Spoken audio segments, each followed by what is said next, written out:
कुठलाच धर्म दुसऱ्या धर्माचा द्वेष करा शिकवत नाही, आणि जो शिकवत असेल तर मी त्याला धर्म मानत नाही, कारण धर्माचा अर्थ कर्तव्य होते, बस, बाकी काही नाही.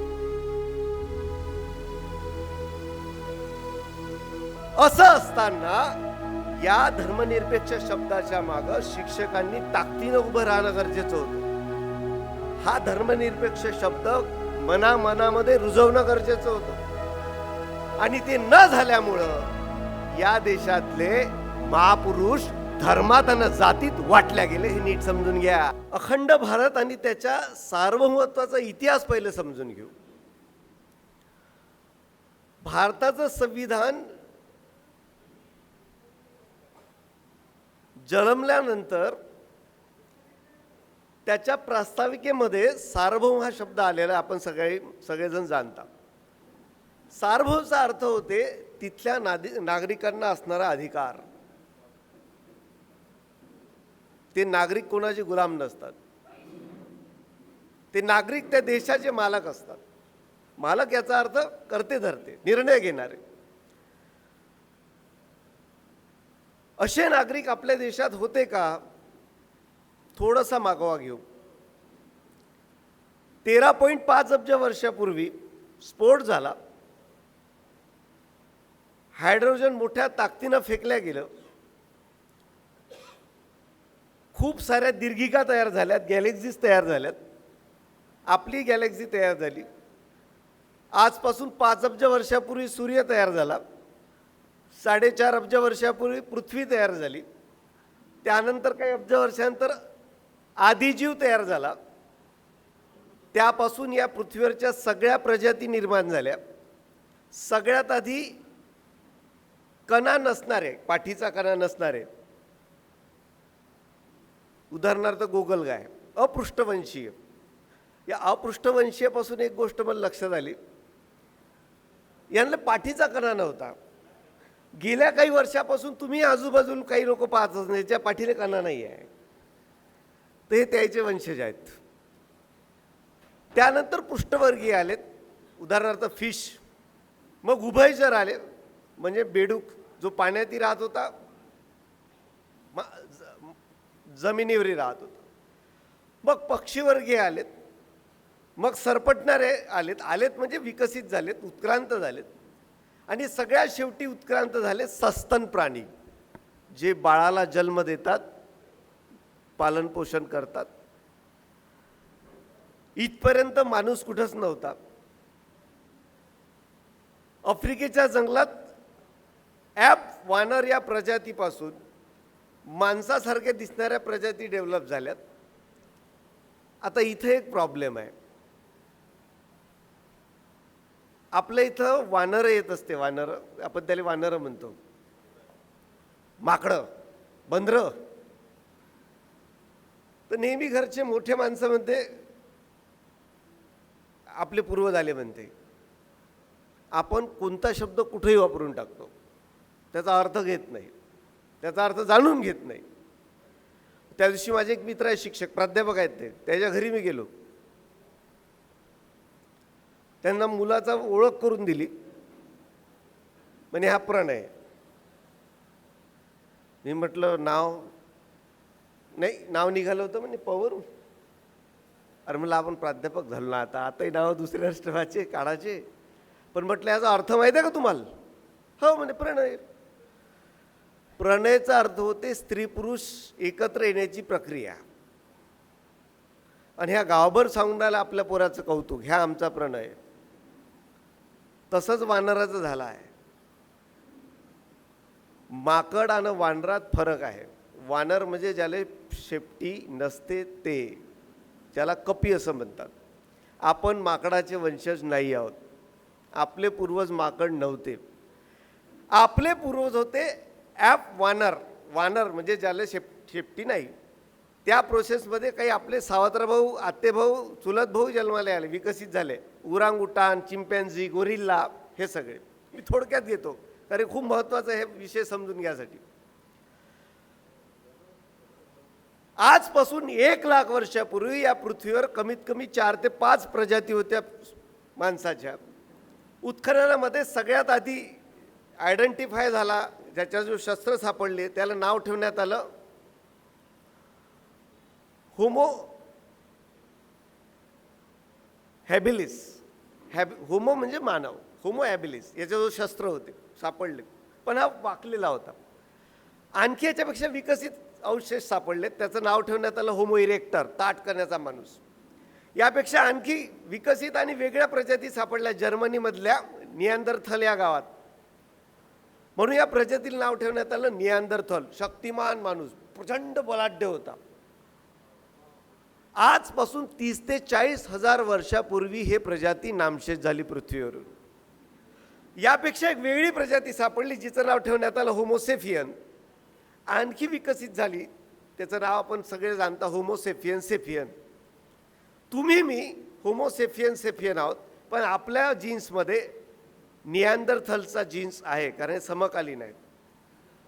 हे मी का सांगत आहो, कारण या प्रजाती विकसित होत असताना झाडावर राहिल्या, गुफेमध्ये राहिल्या, नियंत्रित अग्नीचा शोध लावला. आजपासून 10 ते 11 हजार वर्षापूर्वी शेतीचा शोध लावला.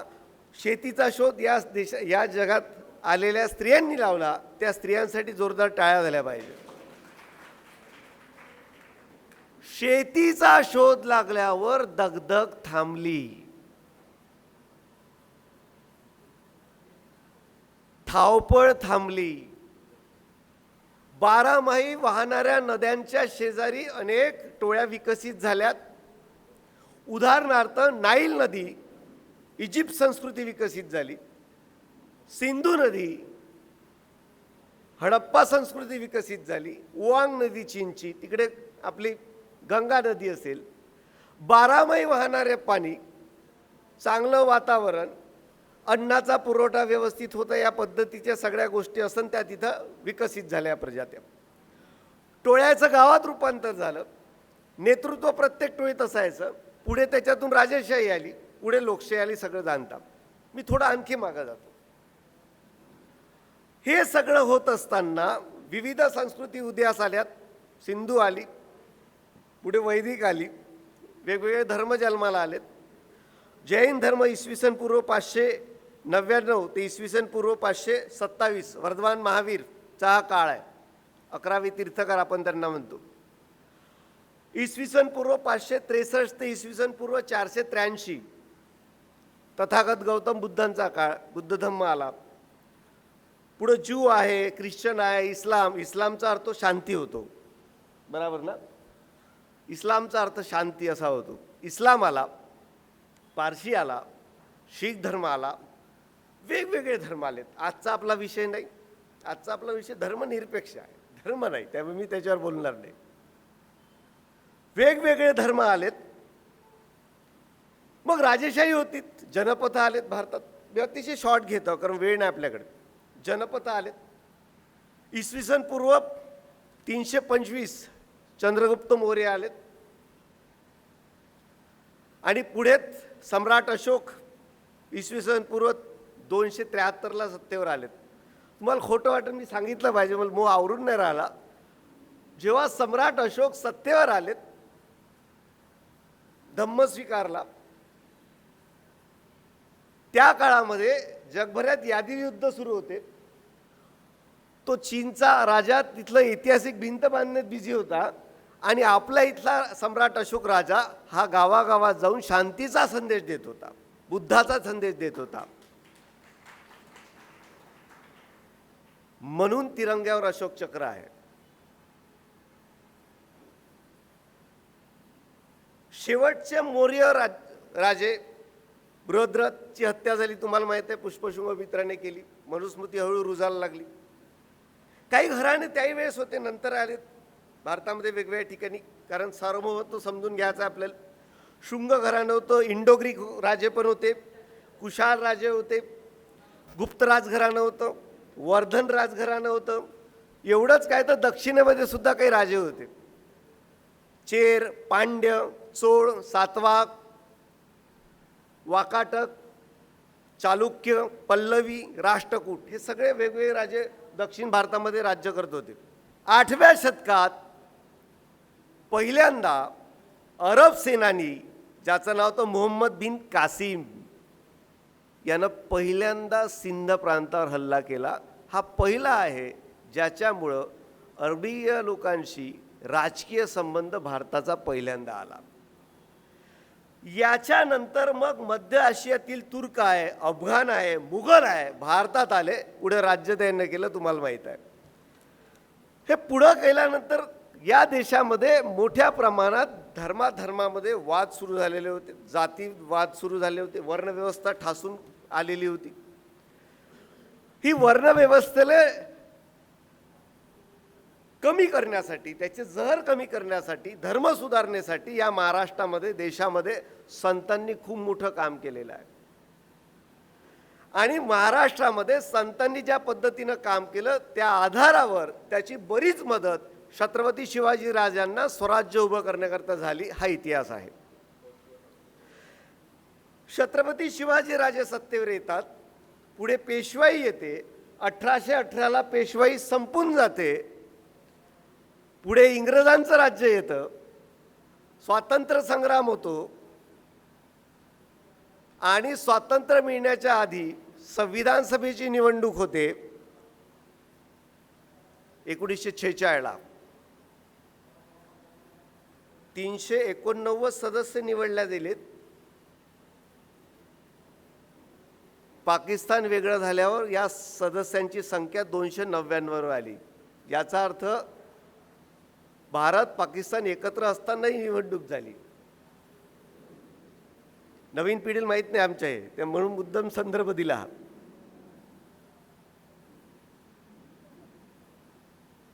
संविधान सभेच्या 11 बैठकी झाल्या, तुम्हाला माहीत आहे. बाबासाहेब संविधान मसुदा समितीचे अध्यक्ष झालेत. हा मसुदा तयार करणं सुरू आहे आता. पण आता मी जेवढं मांडणी केली त्यावर एक 2-3 शब्द आपण प्रश्न तयार करू. सार्वभौमाचा अर्थ मी तुम्हाला सांगितला होता. या देशामध्ये सम्राट अशोक सोडले, छत्रपती शिवाजीराजे सोडले तर या जनतेचं राज्य होतं. असं म्हणणारं कोणाचं राज्य होतं का देशात? अजिबात नाही. जनतेच्या मनानं राज्य करणारे राजे. आणि राजेशाही ही लोकशाही नसतेच कधी. सार्वभौम हा शब्दच मुळात संविधानात जरी आला असला त्यावेळेस, परंतु खऱ्या अर्थानं सार्वभौम हा सार्वभौम शब्द, त्याचा अर्थ, त्याचं महत्त्व हे संविधानामुळेच देशामध्ये एस्टॅब्लिश झालं. म्हणजे काय तर भारताचं संविधान या देशाला सार्वभौमत्व देणारं आहे, हे त्याचा अर्थ होतो. सार्वभौम शब्दाचा अर्थ या पद्धतीने मी तुमच्यासमोर मांडला. संविधान सभेच्या चर्चांवर मला बोलायचं नाही, पण आता महत्त्वाच्या मुद्द्यावर येऊ, ते म्हणजे भारताच्या संविधानाची प्रस्तावना. त्या प्रस्तावनेत आजचा विषय दडलेला आहे आणि माझ्याकडे वेळ कमी आहे. सार्वभौम राज्य, त्याचा अर्थ मी तुम्हाला सांगितला. जनता आपले प्रतिनिधी निवडून देते, त्यांना तो सार्वभौम अधिकार असतो. समाजवादी राज्य, याचा अर्थ होतो देशाच्या संपत्तींवर सर्वांचा अधिकार आहे.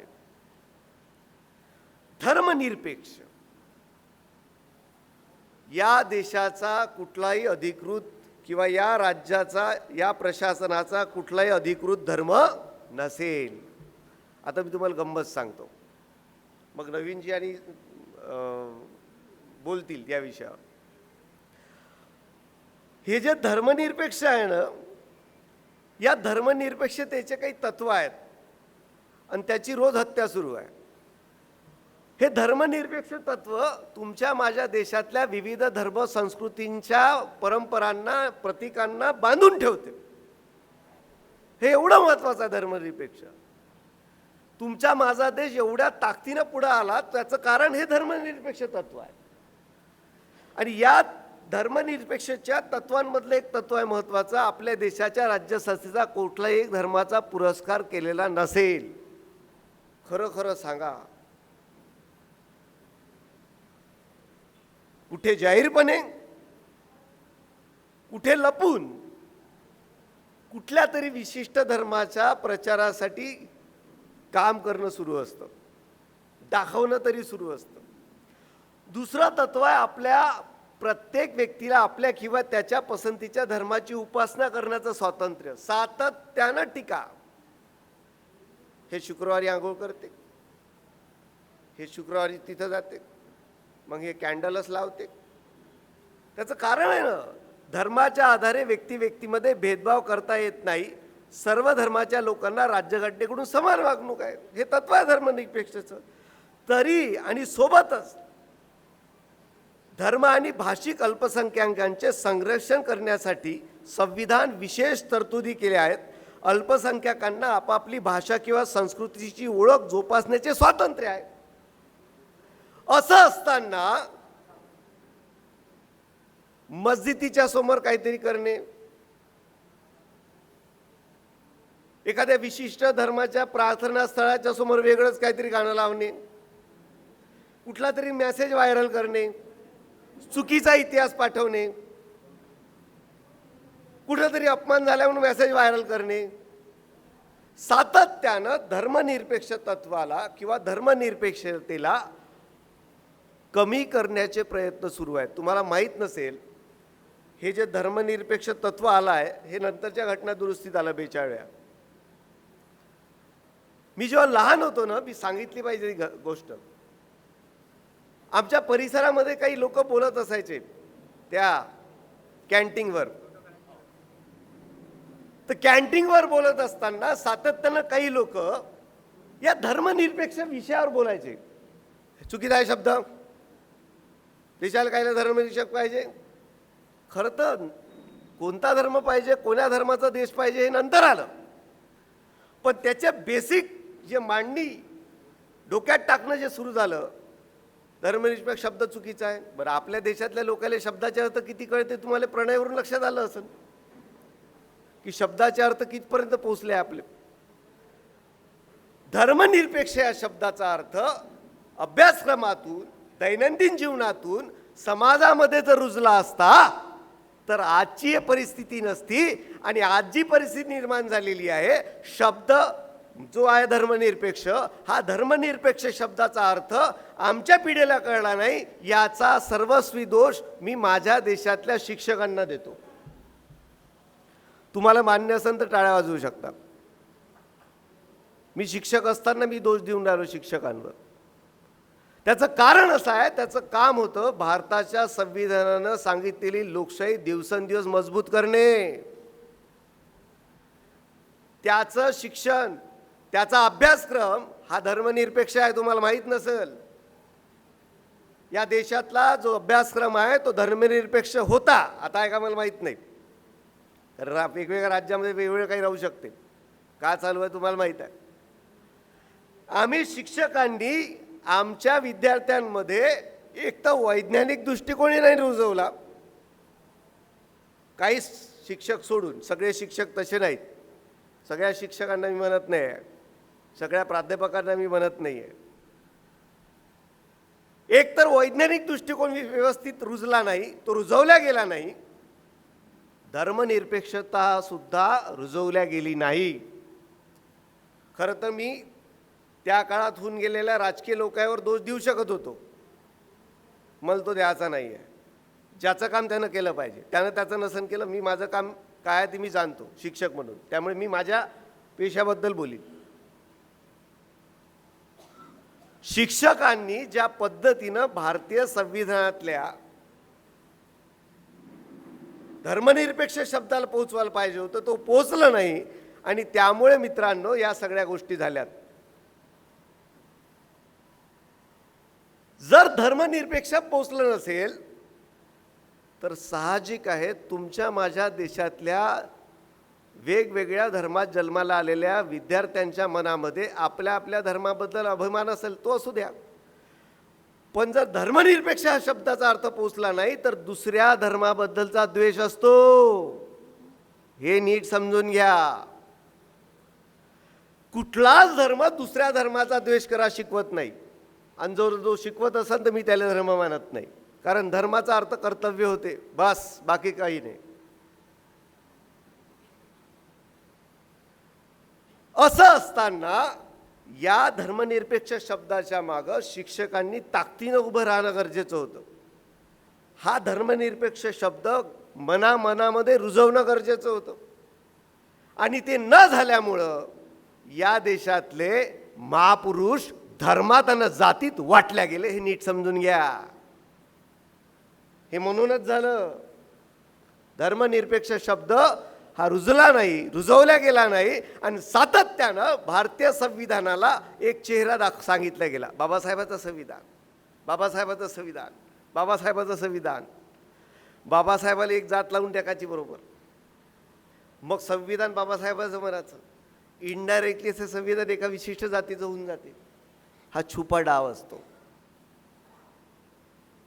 आधीपासून हे संविधान बाबासाहेब, नेहरू, गांधीचं आहे. जर आम्ही बोलत गेलो असतो, आज परिस्थिती अशी नसती. नीट समजून घ्या.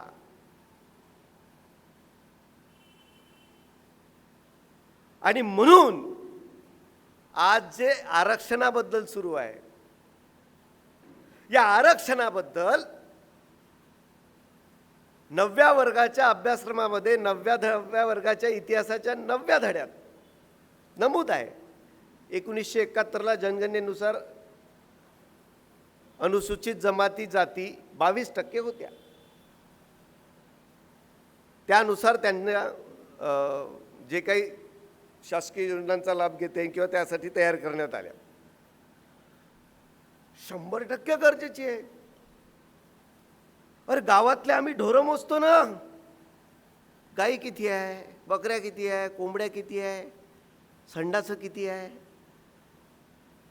मग हजारो वर्ष जातीच्या आधारावर, वर्णाच्या आधारावर, जातीच्या आधारावर ज्यांच्यावर अन्याय झाले, ज्याचं शोषण झालं, आर्थिक, सांस्कृतिक, वैचारिक, सामाजिक, राजकीय सगळ्या पद्धतीचं शोषण झालं, ज्या आधारावर झालं त्या आधारावर जर न्याय द्यायचा असेल तर मग त्या आधारावर त्यांची मोजणी करायला काय हरकत आहे? 100% केली पाहिजे. पण एकदा का लोकसंख्या मोजल्या गेली की त्या लोकांना त्यांची ताकद माहीत पडते. आणि मग एकदा ताकद कळली का मग ताकद दाखवल्या जात असते. आणि ज्यांना माहीत आहे की ताकद दाखवू शकते ताकद सांगितल्यावर, त्यामुळे ताकद कमी करण्याचे प्रयोग सुरू झालेले आहेत. पण ज्यांना आधीच संविधानाच्या आधारावर आपली ताकद माहीत झालेली आहे, आपली खरी ताकद संविधान आहे, हे संविधान अधिक शक्तिशाली करूया आणि ही लढाई जिंकूया. एवढंच बोलतो, इथेच थांबतो. थँक्यू.